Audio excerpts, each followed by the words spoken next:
Yesterday, Mohan asked, is there a way to modify your course of karmic cycle? The answer is yes. God is so kind that at every moment you are given the rarest of rare opportunity to choose whether to react or respond, whether to say something offending or just ignore, whether to be positive or negative.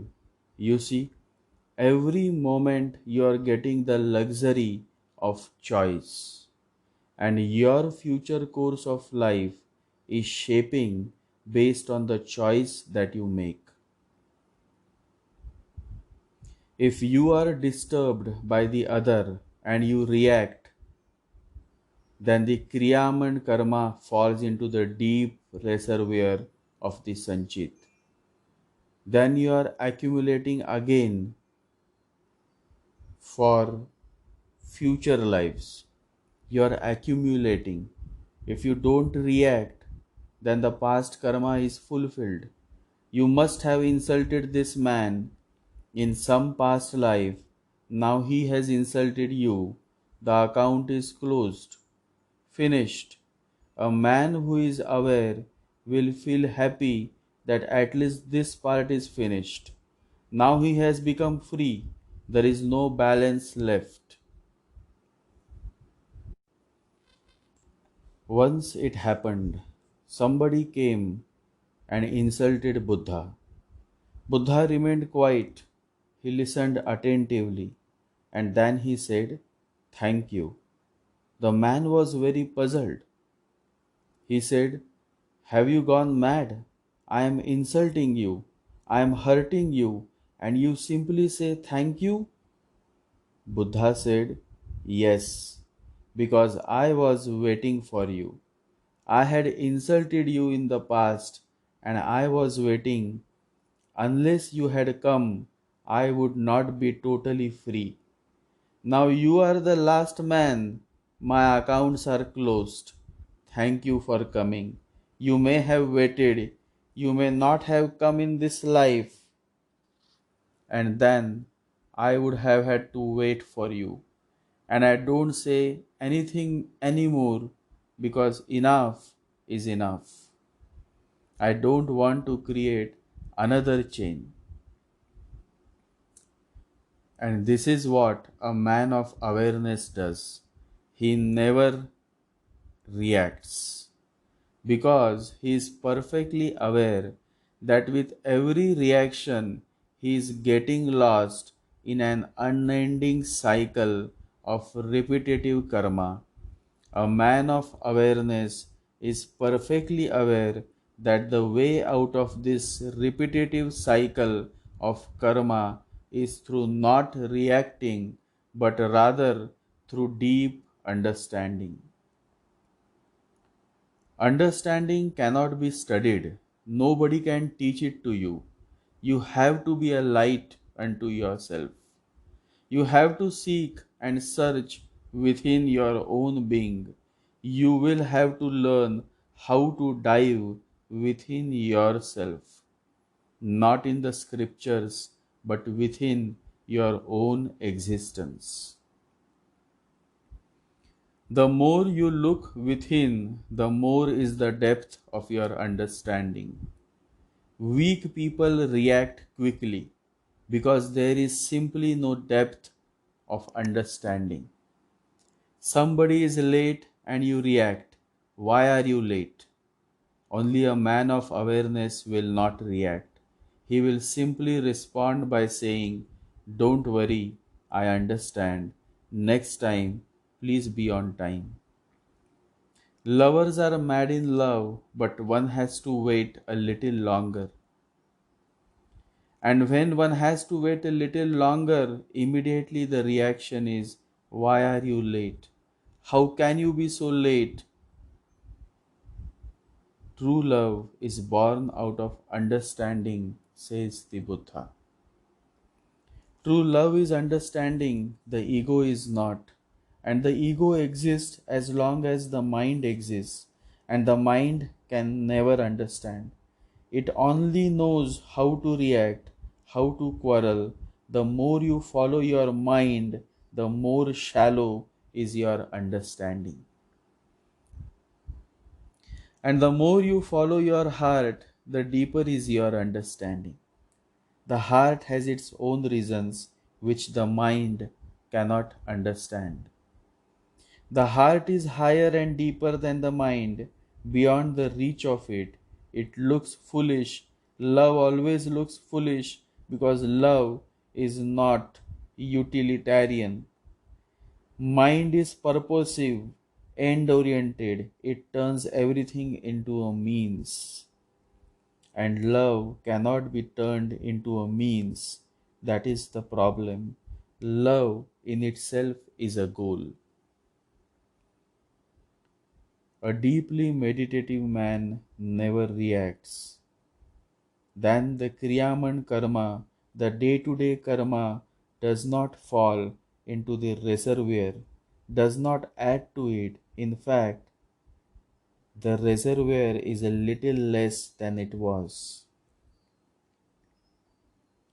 Your transits of planets will become less and less effective as you become less and less reactive. And you will become less and less reactive when you would become more and more meditative. It is all connected. It is all connected. And at the root is just one simple thing: to know yourself, to realize yourself. But who wants to listen? People want fancy answers and fancy ideas, something that would stimulate their mind. So they continue to run everywhere. That is what the mind does to you. The mind is always wandering, and the reality is you are not the mind. Sri Raman Maharshi says, the nature of the mind is to wander. You are not the mind.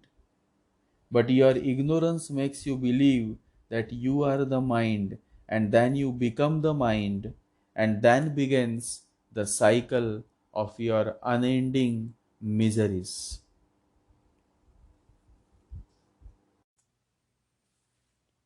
Mind makes everything complicated. That is how you ask questions, else the questions won't arise. The mind continues to give birth to many questions, but for the heart, everything is simple. It simply takes the world as it is. A man of heart is not acceptable to the society. He is too simple, almost a simpleton. He may not have many followers. He may not have many support. He may not have many friends. And yet, all the beautiful things open themselves to him because he has centered himself in his being. Once you are rooted in your own center, nothing from outside can move you. You can overcome the effects of transits and the Mahadasha only if you are centered within, only if you are turning inwards, only if you are becoming more and more meditative. Astrology is not to create fear within you. Astrology is not to make you a robot who follows the stars and planets. Astrology is not to limit you, not to block you, but to make you realize the vastness of this human life, the depth and value of this human life. Time is less, life is short. Instead of wasting this precious human life in seeking pleasures and satisfying the unending desires. How beautiful it will be if we all spend some quality time to discover our true self. And then there will be a song to it, a dance. Then life will be no more the same. Then life will be no more a problem but an adventure. Let us fall in love with ourselves. Let us rejoice in the name of the Lord. Let us all become more and more meditative. Start with meditation, and things will go on growing in you. Silence, serenity, blissfulness, sensitivity, and whatever comes out of meditation, try to bring it out in life. Share it, because everything shared grows fast. Just as the river flows, your Mahadasha flows, and you have to be aware, conscious as you flow through, because at every stage of your Mahadasha, it is the depth of your awareness, your consciousness that would enable you to realize the many wonderful insights of this human life. The key to your growth is in the depth of your awareness, your consciousness. Although you appear in earthly form, your essence is pure consciousness. You are the fearless guardian of divine light.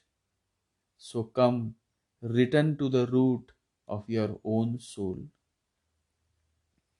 Whatever watches the mind is not the mind. It is greater than the mind. It is awareness. And this is your true self.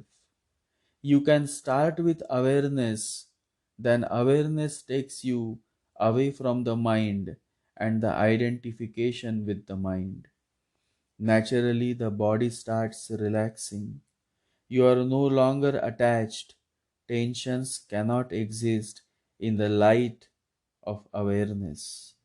Tensions cannot exist in the light of awareness, because when you come with an inner light, you move fully alert.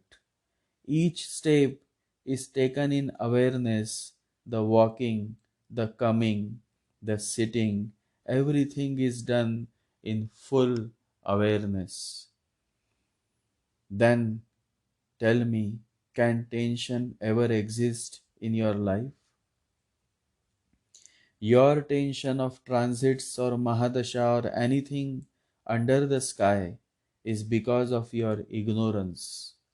Come to the light of consciousness, move towards the sky, and become more and more aware. Meditate.